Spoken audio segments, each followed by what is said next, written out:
안녕하세요. 피아짱입니다. 이번 시간에는 개인정보 영양평가 절차에 대해서 알아보도록 하겠습니다. 영양평가의 그 세부 절차로 보시면 될 것 같습니다. 그래서 세부 절차는 총 3단계로 나눠 있다라고 보시면 될 것 같고요. 그래서 첫 번째는 사업 준비 단계, 두 번째는 영양평가 수행 단계, 세 번째는 그 이행 단계로 나눠져 있다고 보시면 될 것 같습니다. 그 첫 번째 이제 사업 수행 단계는 그 발주 기간에 해당되는 내용으로 보시면 될 것 같고요. 그래서 발주 기간이 공공기관이라고 하면 공공기관에서 돈을 쓰기 위해서는 돈을 타내는 작업이 있고, 그 다음에 돈을 타낸 다음에 어떤 업체를 선정하는 작업이 있다라고 보시면 될 것 같습니다. 그래서 그 기본적으로 돈을 타낼 때는 영양평가를 왜 해야 되는지를 내부적으로 검토를 해서 이게 필요하다라는 어떤 필요성에 대해서 정리를 하고, 그걸 근거로 해서 사업 계획서를 갖다가 이제 작성을 해서 이제 돈을 타내게 되고요. 이제 돈을 타내면은 업체를 선정하게 되는데, 발주 기관에서 우리가 이제 그 영양평가를 하니까는 니네가 제안서를 내달라라고 해가지고 제안 요청서 RFP라고 하죠. 그래서 제안 요청서를 갖다가 작성을 해서 이제 공고를 하면, 그 영양평가 기관 같은 경우에는 제안서를 써가지고 이제 수주를 하게 됩니다. 그래서 그 수주를 하면 영양평가 기관이 선정되는 게, 요게 이제 사업 준비 단계로 보시면 될 것 같고요. 그 영양평가 이제 수행 단계는 총 6가지 흐름으로 보시면 될 것 같습니다. 그래서 그 6가지 이제 가장 첫 번째가 이제 그 영양평가 기관이 선정이 됐다라고 하면은 앞으로 내가 언제 누가 얼마만큼 기간을 통해서 어떤 것들을 통해 가지고 영양평가를 하겠다라고 계획을 수립을 하게 됩니다. 그래서 그 계획 수립이라는 게 그 평가 수행 계획 수립 요 부분에 해당된다라고 보시면 될 것 같고, 그 계획 수립에 따라서 그 어떤 인력들이 이제 들어간다는 게 이제 정해지니까는 그 영양평가에 들어가는 인력들, 그 다음에 발주기관이나 아니면 그 유지보수 업체라든가 개발업체들의 도움을 받아야 되기 때문에 그 영양평가팀, 그래서 영양평가하는 그 수행사의 어떤 평가팀도 필요하지만 발주기관 측면에서의 평가팀도 필요합니다. 그래서 그런 평가에 관련된 그 팀을 좀 구성하는 부분이 첫 번째고요. 그 다음에 이제 두 번째는 내부 자료랑 그 시스템 관련 자료들에 대한 수집 부분입니다. 그래서 그 예를 들어서 뭐 내부 관리 계획이라든가 아니면은 그 CPO가 지정이 돼 있다라면 뭐 CPO 관련된 발령 사항이라든가 교육 사항이라든가 여러 가지 이제 내부 자료들, 그 다음에 뭐 법령 같은 것들 바뀐 부분들, 뭐 이런 외부 자료들, 그 다음에 이번에 시스템이 개발이 된다라고 하면 그 시스템 개발 관련된 뭐 어떤 분석 설계 문서들, 아니면 여러 가지 관련된 자료들, 뭐 이런 것들에 대한 그 자료를 수집하는 게 이제 두 번째 단계고요. 그다음에 이제 자료가 수집된다라고 하면 개인정보가 어떻게 흘러다니는지 이제 흐름 분석을 하게 됩니다. 그래서 그 이번에 평가 대상이 되는 개인정보 처리 업무가 뭔지를 갖다가 정리를 하고, 그것에 따라서 그 각각의 수집 단계, 뭐 저장 및 활용 단계, 뭔가 폐기 단계, 이런 식으로 해가지고 각각의 이제 흐름표를 작성하게 됩니다. 그래서 그 흐름표는 표자가 나오면 이제 도표를 의미를 하고 약간 엑셀 같은 느낌으로 보시면 될 것 같습니다. 그 다음에 그게 정리가 되면은 각각의 개인정보 이제 흐름도라라고 해가지고 그걸 갖다가 처음에 이제 수집부터 폐기 단계까지에 대해서 각각의 이제 흐름도를 작성한다라고 보시면 될 것 같고요. 그 다음에 시스템 구조도 같은 경우에는 기본적으로 뭐 네트워크 구조도 뭐 요 정도로 보시면 될 것 같습니다. 그래서 그 외부에서 그 누가 접속을 해서 내부의 뭐 방화벽을 통해서 서버를 통해서 어떻게 가서 뭐 이런 부분들에 대해서 각각의 보안 장비들이 어떻게 설치되어 있고 어떻게 구성되어 있는지 이런 것들을 그리는 게 요게 세 번째 단계로 보시면 될 것 같습니다. 그리고 네 번째 단계 같은 경우에는 각각의 이제 평가 항목별로 어떤 침해 요인이라든가 그 다음에 뭐 우려 사항이라든가 뭐 이런 것들이 있는지를 갖다가 정리하는 단계가 이제 침해 요인 분석 단계로 보시면 될 것 같고요. 그래서 그 침해 요인이 나오면 그걸 어떻게 개선해야 될지를 정리하는 게 이제 개선 계획 수립, 그 5번째 단계고요. 그 다음에 개선 계획까지 다 수립이 됐다라고 하면은 물리적인 이제 영양 평가에 대한 그 영양 평가서를 갖다가 이제 작성을 하게 됩니다. 그게 이제 6번째 이제 마무리로 보시면 될 것 같습니다.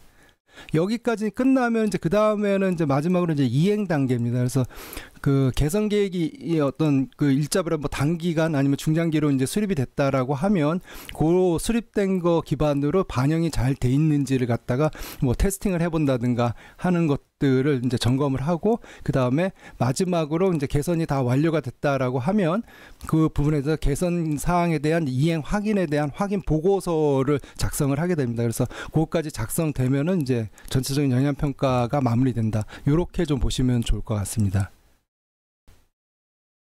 예, 다음은 그 개인정보 영향평가 절차에서 그 사전 준비 단계의 그 영향평가 필요성 검토 부분입니다. 그래서 우리가 이제 영향평가 받기 위해서는 왜 영향평가를 받아야 돼?라는 질문에 대한 어떤 답변으로 보시면 될 것 같고요.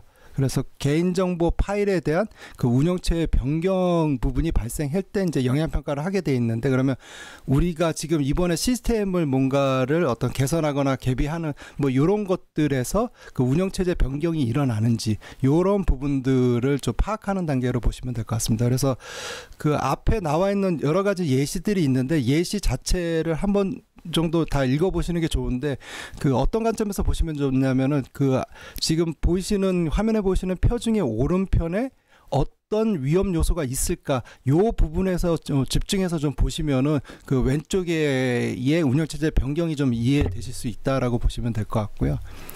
간단히만 좀 설명드리면 그 첫 번째로 이제 개인정보 처리 시스템을 추가 변경하는 부분입니다. 그래서 예를 들어서 거기 예시로 나와 있는 것처럼 그 교육청에서 해당 관할에 소속되어 있는 학생들의 그 진로 상담을 위해서 기존 운영하던 정보 시스템을 갖다가 신규로 이제 구축하는 경우로 보시면 될 것 같고요. 그래서 신규로 구축할 때 보면은 뭐 새로 이제 시스템이 만들어지다 보니까 화면에 뭐 개인정보가 노출된다든가, 전송할 때 암호화라든가 저장할 때 암호화가 안 된다든가, 권한 체계가 잘못된다든가, 이런 신규 구축의 그 위험 요소들이 있습니다. 그래서 그런 것들에 따라서 이거 개인정보 영향평가를 해야겠구나, 이렇게 좀 볼 수도 있고요. 그 다음에 두 번째로 그 개인정보 수집 경로 및 처리 절차를 확대 변경하는 경우입니다. 그래서 예시에 나와 있는 것처럼 뭐 증명서 발급을 위해서 그 기존 수집을 갖다 각 구청 단위 했던 거를 갖다가 그 주민센터까지 이제 확대 적용하는 거죠. 그래서 만약에 확대를 하게 되면은 더 많은 개인정보에 대해서 수집이나 보유로 인한 그 뭐 중대성의 증가를 한다든가, 아니면은 그 기존에 사용을 안 하던 어떤 주민센터 사람들까지 사용을 하게 됨으로써 권한 체계라든가 접속 기록 같은 것들이 미흡을 한다든가, 뭐 이런 부분들이 발생을 할 수 있습니다. 그래서 그런 부분들에 대한 부분. 그다음에 세 번째로 이제 그 연계 방식을 그 변경하는 부분들입니다. 그래서 그 새롭게 기존에 연계를 안 하던 시스템이랑 연계를 한다든가, 아니면 연계 방식 자체가 뭐 변경된다든가, 이런 부분들로 보시면 될 것 같고요. 거기서 발생할 수 있는 위험 요소는 전송할 때 뭐 암호화가 미실시된다든가, 아니면 과다 정보를 갖다가 뭐 제공한다든가, 뭐 이런 부분들이 발생을 할 수 있습니다. 네 번째로 그 처리되는 개인정보 항목에 대한 추가 변경 부분입니다. 그래서 예를 들어서 예전에는 그 개인정보에 뭐 성명이나 전화번호까지만 갔는데 추가적으로 뭐 주소라든가 아니면 뭐 직장 관련된 정보라든가 뭐 추가적인 정보를 제공을 함으로 통해서 과다 수집이라든가 그 수집 정보 동의에 대한 미흡이라든가 뭐 이런 부분들이 더 발생을 할 수 있다라고 보시면 될 것 같습니다.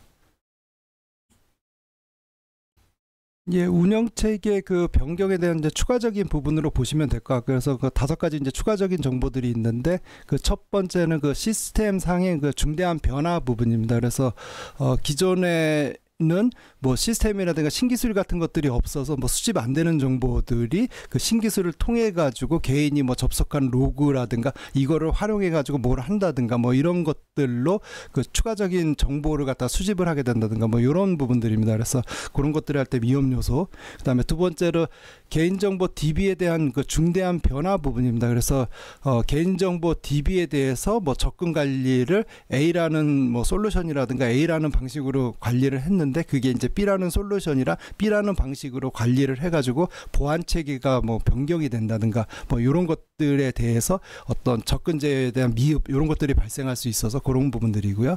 그 다음에 기존에 그 수집되는 정보를 갖다가 2차적으로 뭔가 결합을 하거나 뭐 이름으로 해가지고 그 정보 주체의 새로운 정보들을 갖다가 생성을 하거나 뭐 이렇게 됐을 때 그런 부분들에 대해서 그 개인정보가 결합을 통해 가지고 뭐 재식별이 된다든가 이런 위험성이 발생할 수 있습니다. 그래서 그런 부분들인 거고, 그 다음에 외부 기관과의 연계나 연동, 뭐 이관 부분들입니다. 그래서 여기 나와 있는 것처럼 뭐 학비 지원 대상자를 갖다가 뭐 군청에서 관리했는데 그 부분을 갖다가 취합을 해서 도청에서 다시 한번 관리를 한다든가 이랬을 때 이제 그 제3자 이제 제공이 되는데 그 제공이 되는 부분들에 대해서 전송시 암호화 미입이라든가 뭐 가다 정보가 제공이 된다든가 이런 위험성들도 있고요. 그 다음에 그 연동하는 방식에 대한 어떤 변동 부분입니다. 그래서 기존에는 뭐 우편으로 명단을 발송하거나 뭐 이런데 그걸 들을 뭐 실시간 연동으로 바꾼다든가 이랬을 때 전송 시 뭐 암호가 안 된 상태로 전송이 된다든가 과다 정보가 제공된다든가 이런 위험성들이 있다라고 보시면 될 것 같습니다. 다음은 그 사업 발주 시 그 주의사항 부분입니다. 그래서 주의사항이 그 세 가지가 나와 있다라고 보시면 될 것 같은데 이제 그 중에 빨간색 위주로 좀 보시면 좋을 것 같습니다. 그래서 영향평가 같은 경우에는 이전에도 말씀드린 것처럼 그 설계가 완료되기 전에 영향평가를 수행을 해야 되는 게 이제 기본 원칙으로 보시면 될 것 같습니다. 근데 현실적으로는 뭐 설계 이후에 구축 단계가 한참 넘어가는 경우가 많긴 한데 어쨌든 법적인 부분만 보면은 설계 완료 전에 수행을 해야 된다라고 보시면 될 것 같고요. 그다음에 두 번째로 구축 사업과 분리하여 별도 사업으로 이제 발주를 해야 되는 부분입니다. 그래서 보통의 경우는 발주 기관이 수행사를 선정할 때 그 일부 요건 항목 중에 요구사항 항목 중에 그 영향평가도 해야 된다라고 해가지고 수행사한테 영향평가 비용까지도 같이 지급하는 경우도 있긴 합니다. 그래서 뭐 법적으로 그 자체가 그 불법은 아닌데 어쨌든 간에 가급적이면 이제 분리발주하는 게 일반적이라고 보시면 될 것 같고요. 만약에 그 구축 사업에다가 돈을 준다 하더라도 실제로 이제 그 영향평가 같은 게 별도 사업으로 분리해서 좀 관리해서 그 독립성을 좀 훼손하지 않도록 그렇게 하시면 좋을 것 같습니다. 그 다음에 그 구축 사업을 할 때 감리 업체가 그 동일한 사업에 대해서 영향평가를 갖다 이제 같이 할 수 있는데 가급적이면은 같이 하는 것보다는 좀 독립해서 하는 거를 좀 공고한다라고 보시면 될 것 같습니다. 그래서 RFP가 나올 때 보면은 그 이게 공동이행이냐 분리이행이냐 이렇게 표시가 되어 있습니다. 그래서 감리 및 개인정보 영향평가라고 하는 RFP가 떴을 때 그 추진사항이라든가 아니면 요청사항을 보면은 거기에 그 이게 이제 공동이행으로 해야 된다. 공동이행이라는 걸 감리도 하고 영향평가도 해야 된다. 요거가 공동이행이고요. 그 다음에 분리이행 같은 경우에는 감리업체는 감리만 하고 영향평가 업체는 영향평가만 해야 된다. 요게 이제 분리이행으로 보시면 될 것 같습니다. 그래서 일반적으로는 분리이행이 좀 더 많다라고 보시면 될 것 같고요. 그 다음에 이제 구축사업자가 이제 감리 영향평가까지 같이 수행하는 거는 좀 불가하다라고 보시면 될 것 같습니다. 그래서 절대 구축사업자는 영향평가를 같이 할 수 없다라고 보시면 될 것 같고요. 그 다음에 그 투입 인력에 대한 인증서 보유 여부에 대한 확인 부분입니다. 그래서 영향평가 사업을 할 때 어떤 인력이 이제 배정이 된다, 영향평가하는 인력이 배정된다 한다라고 하면 그 인증서를 보유한 인력인지에 대해서 좀 확인을 해야 됩니다. 그래서 요 부분은 이제 privacy.or.kr에 가면은 지어.kr에 가면은 이제 거기에서 그 자격번호를 갖다가 치면은 그 사람이 유효한 사람인지 확인이 좀 가능한 부분이 있습니다. 그래서 그런 부분으로 좀 확인을 하고, 그 다음에 마지막으로 이제 그 영향평가 인력 관련해서는 전체 인력의 50%를 프리랜서나 타사 인력으로 활용이 가능하다. 이런 부분 정도 알아두시면 좋을 것 같습니다. 그 영양팀 이제 구성 부분입니다. 그래서 앞에서도 말씀드린 것처럼 이제 영양평가팀을 구성을 할 때 실제로 이제 그 영양평가를 하는 그 업체에서의 인력도 구성이 돼야 되지만 이제 발주기관 측면에서도 그 관련된 사람들을 다 포함해서 이제 평가팀을 구성한다라고 보시면 될 것 같고요. 여기서 약간 오해가 없으셔야 되는 분들이 이제 평가팀을 구성한다 그래서 그 발주기관 측면에서의 사람들이 실제로 평가를 한다라기보다는 평가를 이제 도와준다라는 그런 관점에서 좀 보시면 될 것 같고요. 그래서 전체적으로 이제 평가를 좀 도와준다라고 보시면 되고 관련된 사람들은 많이 참여하면 참여할수록 좋다. 라고 보시면 될 것 같습니다. 그래서 그 발주 기간도 필요하고 실제 유지보수하는 운영하는 업체가 별도로 있다면 그 운영하는 업체의 담당자도 같이 좀 포함을 시키고 이런 식으로 좀 보시면 될 것 같고요. 그리고 영양 평가를 하는 그 투입 인력은 그 전체적으로 이제 상주가 원칙이고요. 단지 이제 품질 관리를 하는 사람 같은 경우에는 이제 비상주도 가능하다라고 보시면 될 것 같습니다.